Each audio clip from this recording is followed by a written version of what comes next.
Donald Trumps berühmtes Versprechen, die russische Invasion in der Ukraine in vollem Umfang zu beenden, scheint nun selbst dem US-Präsidenten unrealistisch. Trump sagt, ein Zeitrahmen von 6 Monaten sei für die Beendigung des Krieges realistischer. Der ehemalige ukrainische Wirtschaftsminister Tymofij Mylowanow sagte gegenüber Euronews, dass das ein The gutes worst Zeichen possible für Kiew scenario would sei. be surrender of Ukraine. And that's the 24-hour scenario, where basically, the US has leverage over Ukraine and the EU in terms of support and doesn't have much leverage at the moment over Russia, which means accepting the Russian demands and putting pressure on Ukraine to accept Russian demands.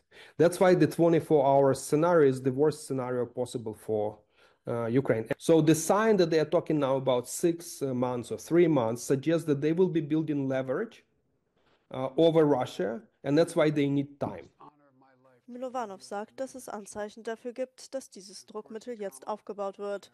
Joe Biden versucht, 300 Milliarden Dollar an russischen Vermögenswerten zu konfiszieren.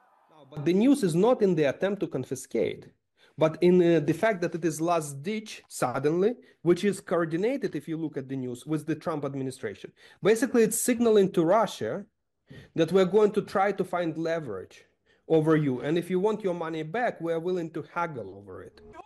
Laut Mylowanow deutet alles darauf hin, dass sich die Trump-Administration auf ein für Russland ungünstiges Szenario zubewegt. Aber das heißt noch lange nicht, dass es für die Ukraine günstig ist.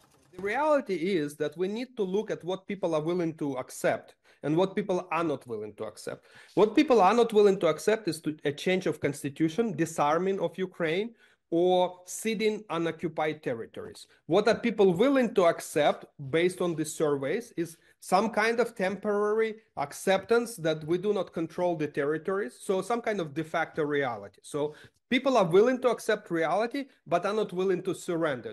Mylowanow sagt, dass Putin das letztendlich in Russland als Sieg verkaufen müsse und die Ukraine als Garantie gegen zukünftige Invasionen.